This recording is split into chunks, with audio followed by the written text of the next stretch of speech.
क्या हो अगर कोई बच्चा किसी सांप का दोस्त बन जाए और वो सांप मरने के समय भी अपने दोस्त को ना भूले। हेलो फ्रेंड्स, तो कैसे हैं आप? उम्मीद है सब बढ़िया होगा। आज हम मूवी एक्सप्लेन करेंगे स्नेक आइलैंड। मूवी की शुरुआत में हम देखते हैं एक बच्चे की बलि देने के लिए बहुत से लोग उसके सामने नाचते हैं। तभी वहाँ एक बहुत बड़ा सांप आता है और वो सांप देख के वो लड़का चिल्लाते हुए उठता है, मम्मी मुझे बचाओ। लड़का अपनी राफ्ट में सो गया था। उसके चाचा बोलते हैं, विशु क्या हुआ तुम्हें? वही फिर से सपना देखा? वो बोलता है, हाँ चाचा, मैंने फिर से वही सपना देखा। दूसरी तरफ पानी में एक बहुत बड़ी आकृति उनके अगल बगल नाच रही है, पर उनको पता नहीं होता। विशु के चाचा पानी में कूद जाते हैं। विशु अपने चाचा को चिल्लाता है, पर चाचा बाहर नहीं आते। कुछ देर बाद चाचा उसके बाहर आ ही जाते हैं। विशु फिर सांस में सांस लेता है। चाचा उसके क्राफ्ट में चढ़ के पलट के जब पीछे देखते हैं तो वो चौंक जाते हैं। दरअसल वो उसी आइलैंड में पहुंच गए थे जहाँ कैनिबल होते हैं। कैनिबल हम उन्हें बोलते हैं जो इंसानों को खाते हैं। चाचा घबराते हुए उठते हैं और अपनी क्राफ्ट मोड़ने लगते हैं। जब वो नाव में देखते हैं तो उसका भतीजा मतलब विशु वहाँ नहीं है। चाचा बहुत घबरा जाते हैं और दौड़ते हुए गांव जाते हैं। अपने भाई से बताते हैं कि विशु को मैं ले गया था और गलती से विशु कहीं गायब हो गया। दूसरी तरफ हम देखते हैं विशु जंगल में घूमता है और उसको चारों तरफ हरियाली और चारों तरफ छोटे छोटे सांप दिखाई देते हैं। विशु फिर चलते हुए जमीन में गिर जाता है। विशु की जब दूसरी तरफ नजर पड़ती है, बहुत बड़ा सांप का केचुल पेड़ से लटक के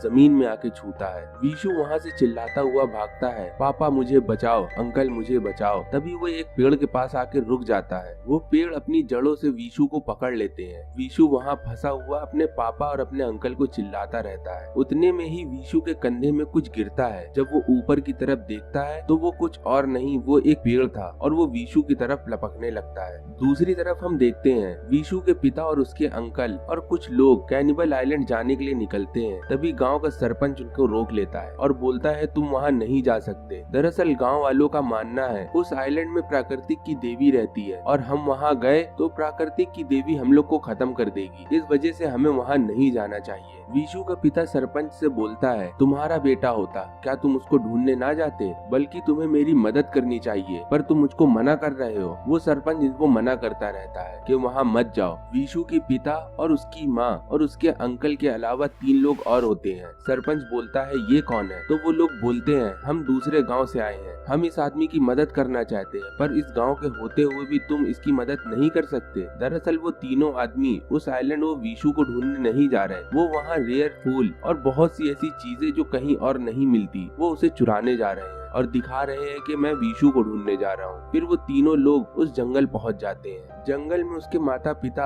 और अंकल बहुत ढूंढते हैं, पर विशु कहीं नहीं मिलता। पर वो और 3 लोग विशु को ना ढूंढ के वहाँ रेयर फूल ढूंढने लगते हैं, जिससे उम्र बढ़ाई जाती है और वहाँ बहुत सी ऐसी चीजें ढूंढने लगते हैं जो उनके काम की होती है। तभी वहाँ एक आदमी को कुछ अंडे मिलते हैं। वो बोलता है, ये किसके अंडे हैं? तभी उसका साथी चिल्लाते हुए बोलता है, उसको रख दे, वो कोई मुर्गी के नहीं सांप के अंडे हैं। ये सुन के वो डर जाता है और वो अंडे वहीं रख देता है। वो आदमी फिर चिल्लाते हुए बोलता है, जाके लाल फूल ढूंढो जिसके लिए हम आए थे। अगर वो फूल नहीं मिला मैं तो उनको मार दूंगा। फिर वो आदमी बहुत ढूंढता है और उसको वो लाल फूल मिल जाता है। लाल फूल तोड़ता है पर वो लाल फूल नहीं टूटता। तभी वो सोचता है, लाओ मैं कुल्हाड़ी से काट लूं। और जैसे वो कुल्हाड़ी चलाता है तो वो लाल फूल पे नहीं, वो अपनी मौत पे कुल्हाड़ी चलाता है। वहाँ एक बहुत बड़ा काला सांप आ जाता है और उसकी नजर के सामने उसको ऐसे लपेट के मारता है जैसे कोई क्रीम रोल। दूसरी तरफ वो दोनों आदमी विशु के पेरेंट्स के साथ विशु को ढूंढने लगते हैं और ढूंढते हुए विशु का जूता मिलता है। तभी उसकी माँ बोलती है, विशु करीब करीब है। तभी वहाँ की सभी टहनियाँ उनको पकड़ के किसी गुफा में फेंक देती हैं और वो सब जब खड़े होते हैं तो विशु की आवाज उनको सुनाई देती है।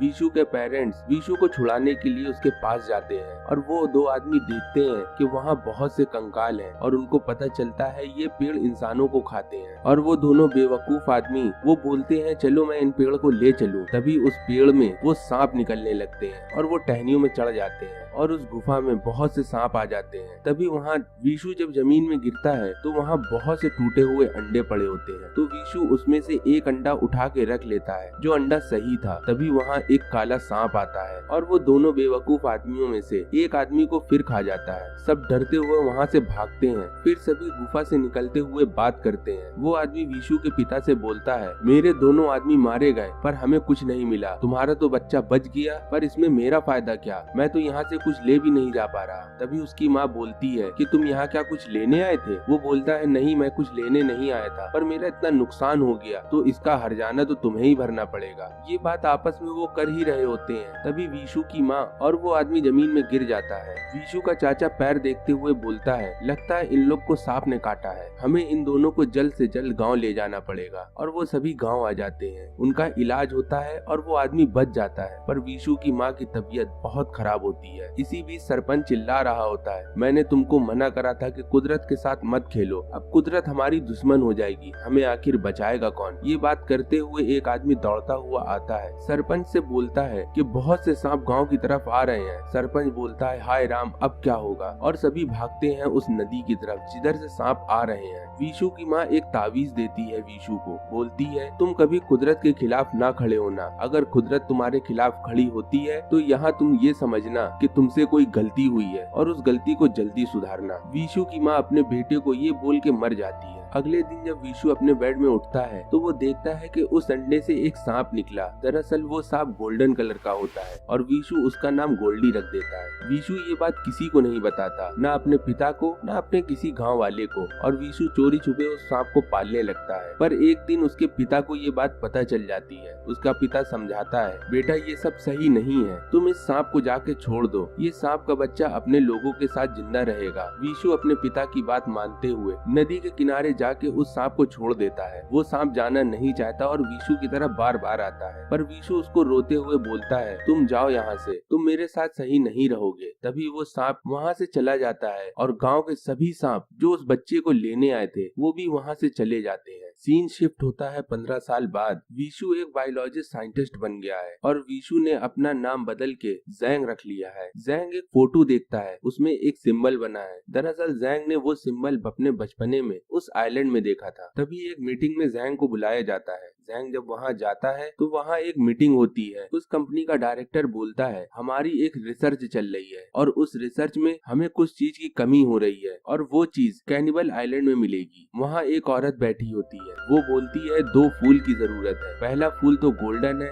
दूसरा फूल सिल्वर है, और हमें ये फूल मिल गया तो हमारी कंपनी कहाँ से कहाँ पहुँच जाएगी ये किसी को नहीं पता और हमको बहुत फायदा होगा। और ये फूल लाएगा कौन? तो वो औरत बोलती है, ये फूल जैंग लाएगा। दरअसल जैंग का गाँव वो कैनिबल आइलैंड के पास है और कैनिबल आइलैंड के बारे में जैंग को सारी बात पता है। उस कंपनी की मालकिन बोलती है, इस मिशन में मेरी बेटी भी जाएगी। दरअसल ये लड़की इस पिक्चर की हीरोइन है और इसका नाम माया है। जैंग के अंकल का फोन आता है। अंकल बोलते हैं, बेटा तुम गांव कब आओगे? बहुत दिन से तुम आए नहीं, यहाँ सब तुम्हें याद कर रहे हैं। जैंग बोलता है, गांव में तो सब ठीक है? तो अंकल बोलते हैं, नहीं, जब से गांव वाले सांप को मार के उसकी खाल बेचने लगे हैं तब से पता नहीं गांव में कौन सी महामारी आ गई है। जैंग जब अपने गांव पहुंचता है तो वो देखता है एक बीमारी लोगों को लगी हुई है। फिर वो देखते हुए अपनी माँ के कब्र में जाता है। दरअसल जैंग अपने पिता से नहीं बोलता। जैंग अपने पिता से बस इतना कहता है, गांव वालों को मना कर दो कि वो सांपों को ना मारे। जैंग का सरपंच एक मीटिंग रखता है और सभी लोगों को बुलाता है। दरअसल ये आदमी वही है जो वीशु को बचाने उस कैनिबल आइलैंड में गया था और वो वीशु को ना बचाते हुए वहाँ के रेयर प्लांट चुराने गया था। वो बोलता है, हमें इस कंपनी की मदद करनी चाहिए और ये कंपनी हमारे गांव को बहुत पैसा देगी और ये कंपनी वो दवाई भी बनाएगी जिससे इस गांव में महामारी फैली है। इस आदमी की ये बात सुनते हुए गांव वाले मान जाते हैं और अगले दिन वो सभी बोट से कैनिबल आइलैंड जाने लगते हैं। जब वो कैनिबल आइलैंड पहुंचते हैं तो वहाँ एक आदमी एक पौधे को काटने लगता है तो वो पौधा बहुत खतरनाक होता है और उस आदमी को मार देता है। जैंग ये देख के सभी को एक गुफा में ले जाता है और चेतावनी भरे शब्दों में बोलता है, कोई भी चीज हो और किसी भी चीज को तुम लोग हाथ ना लगाना तो ही तुम्हारे लिए अच्छा होगा। पर उस कंपनी की मालकिन जमीन से एक पौधा तोड़ देती है और अगल बगल के पौधे सभी मुरझा जाते हैं। तो उसका मैनेजर बोलता है, यहाँ के पेड़ और पौधे एक दूसरे से कनेक्ट हैं, अगर आपने किसी को भी तोड़ा तो दूसरे को पता चल जाएगा। मैडम, आप जो सिल्वर और गोल्डन फूल लेने आई हैं वो इस जंगल का दिल है और अगर आप उसको ले गई तो ये जंगल मर जाएगा, ये किसी काम का नहीं रहेगा, ना यहाँ के पेड़ ना यहाँ के जानवर। तभी उतने में वहाँ कुछ जिंदा पौधे उन लोग पर हमला कर देते हैं और उनसे बचते बचाते वो लोग एक गुफा में आ जाते हैं। वो पौधे जैंग के ऊपर भी हमला करते हैं, पर जैंग को माया बचा लेती है। माया और जैंग अपने ग्रुप से अलग हो जाते हैं और दो ग्रुप में बट जाते हैं। पहले ग्रुप में माया और जैंग हो जाते हैं और दूसरे ग्रुप में गांव के लोग और कंपनी के लोग हो जाते हैं। कंपनी के लोग अंत में उस जगह पहुंचते हैं जहां जैंग बचपने में कैद था। जिस काले वाले सांप ने जैंग के ऊपर बचपने में हमला करा था, वही सांप फिर आ जाता है और उनके ऊपर हमला करने की कोशिश करता है। तभी वो गांव का लालची आदमी उस नाग पर गोली चला देता है। वो काला सांप तो पहले भड़का था, अब वो गोली चलने के बाद और भड़क जाता है और उनके पीछे लग जाता है। वो सभी एक गुफा से निकलते दूसरी गुफा में आ जाते हैं और उस जगह वो सांप नहीं आ पाता। दूसरी तरफ हम देखते हैं एक सांप जैंग के सामने आ जाता है। जैंग उस सांप को नहीं मार सकता क्योंकि उसने कसम खाई थी कि वो किसी भी सांप को या किसी भी जानवर को नहीं मारेगा। तो वो घुटने के बल उस सांप के सामने बैठ जाता है मरने को। तभी वो सांप उसके पास आता है। माया ये चीज देख रही थी और माया को भी डर लग रहा था कि अब जैंग नहीं बचेगा, पर वो सांप जैंग के माथे में चूमता है और उसका चेहरा देखने लगता है। तो जैंग खुश होकर खड़ा होता है और वो सांप से बोलता है, तुम तो गोल्डी हो। सांप हाँ में सर हिलाता है। फिर वो माया को बताता है कि बचपने में ये सांप मेरे साथ था और ये सांप मेरा दोस्त है। वो सांप को माया से मिलाता है और माया उस सांप को छूती है और बोलती है, ये सांप कितना फ्रेंडली है, ये किसी को नहीं काटेगा क्या? जैंग माया से बोलता है, अगर किसी ने उनके ऊपर हमला किया तभी ये किसी को काटेंगे। ये दोनों आपस में बात कर ही रहे होते हैं, तभी गोली चलने की आवाज आती है। जैंग और माया उस तरफ भागते हैं जिस तरफ गोली चली थी, पर जैंग को दीवार में पुराने जमाने के कुछ चित्र दिखते हैं। तो जैंग माया को लेकर रुक जाता है। तभी वो दोनों लोग चित्र को देखते हैं और उसके नीचे ऐतिहासिक भाषा लिखी होती है। वो दोनों वो भाषा पढ़ लेते हैं। तो वो पढ़ते हैं, बहुत साल पहले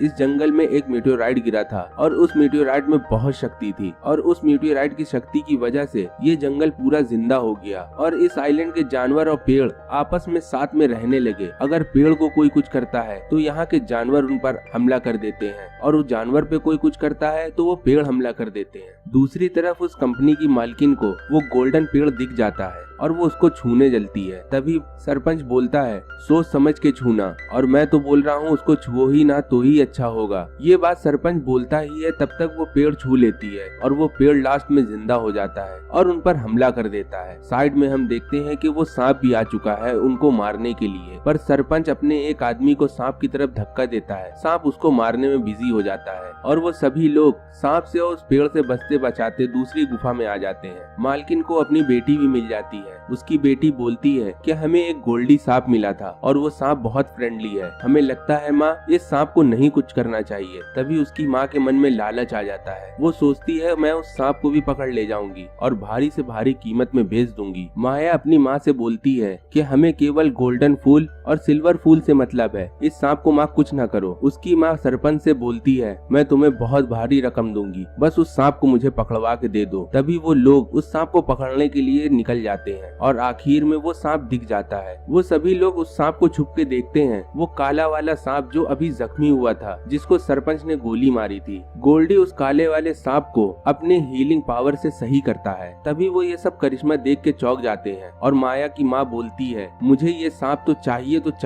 फिर इसके लिए चाहे जितने आदमी मारे जाएं। माया बोलती है माँ ऐसा मत करो, पर माया की माँ अपनी बेटी को तमाचा मार के बोलती है तुम मुझे एडवाइस ना ही दो तो ही अच्छा है। सरपंच अपनी बंदूक से उस सांप पे गोली चलाता है, पर गोल्डी वहाँ से चला जाता है और काला वाला उन पर हमला कर देता है। वो बहुत लोगों को मार देता है और उस बीच वो जैंग को भी घायल कर देता है। जैंग अब मरने वाला है। उतने में वहाँ गोल्डी सांप आ जाता है और वो अपनी हीलिंग पावर से जैंग को सही कर देता है। माया अपनी माँ से बोलती है वो जैंग का दोस्त है, माँ यहाँ जो तुम लेने आई हो वो लेके यहाँ से निकलो। पर सरपंच अब तय कर चुका है कि वो काले वाले सांप को भी ले जाएगा और यहाँ जितने भी पौधे हैं उन पौधों को भी ले जाके वो ब्लैक मार्केट में बेचेगा। सरपंच अपनी बंदूक से गोल्डी को बेहोश कर देता है, एक जाल में बांध के उसको ऊपर लटका देता है और इंतजार करने लगता है वो काले वाले सांप का। जब वो जायंट सांप आता है तभी सरपंच उस पर गोलियां चलाने लगता है, पर गोलियों का उस पर कुछ असर नहीं हो रहा था। फिर वो जायंट सांप अपनी पूंछ से सरपंच के साथी को और सरपंच को बहुत मारता है। तभी वो जायंट सांप माया की माँ की तरफ बढ़ता है, पर माया अपनी माँ को मरने नहीं दे सकती। माया उस सांप के ऊपर हमला करती है। तभी वो सांप माया के ऊपर हमला करता है तो जैंग उसको बचा लेता है और वो सांप उसी पेड़ के ऊपर जाके गिरता है जिस पेड़ पे गोल्डन फूल और सिल्वर फूल निकले थे। फिर वो जिंदा पेड़ मुरझा जाता है। वो सब बाहर निकलते हैं। जैंग देखता है कोने में एक सिल्वर फूल और गोल्डन फूल लगा हुआ है और जैंग को याद आता है कि गाँव गांव में जो महामारी चल रही है वो महामारी ये पौधे सही कर सकते हैं। वो चोरी छुपे वो दोनों पेड़ अपनी जेब में रख लेता है और थोड़ी देर में बाकी टीम वहाँ आ जाती है और वो बाकी लोग उस सांप को एक जाल में रखे रहते हैं। सरपंच उन सबसे बताता है कि मैंने सुना है कि कोई गोल्डन सांप को खा लेगा तो वो अमर हो जाएगा और मुझे अमर होना है, मैं इस गोल्डन सांप को खा जाऊंगा। जैंग बोलता है तुम ऐसा नहीं कर सकते। तभी वो जैंग के ऊपर हमला कर देता है तो गोल्डन सांप अपना जाल फाड़ते हुए उस सरपंच को अपने शिकंजे में फंसा लेता है और उसको डस लेता है। तभी सरपंच की सांसें टूटने लगती है, वो मरने लगता है। जैंग ये सोचते हुए खड़ा होता है और अपनी जेब से एक हीलिंग प्लांट निकालता है और उस सरपंच को खिला देता है। सरपंच बच जाता है, फिर भी वो दोगला का दोगला जैंग के ऊपर वो फिर हमला कर देता है। सरपंच जब जैंग को मारने ही वाला होता है तभी वो गोल्डी फिर आके उसको पकड़ लेता है। अब सरपंच जैंग से बोलता है यहाँ के सभी गांव वाले सांप को खा के अमर हुए थे, अब मैं भी इस सांप को खा जाऊंगा और वो गोल्डी को काट लेता है। गोल्डी अब और भी जख्मी हो गया है। अब गोल्डी के पास इतनी भी शक्ति नहीं कि वो चल सके।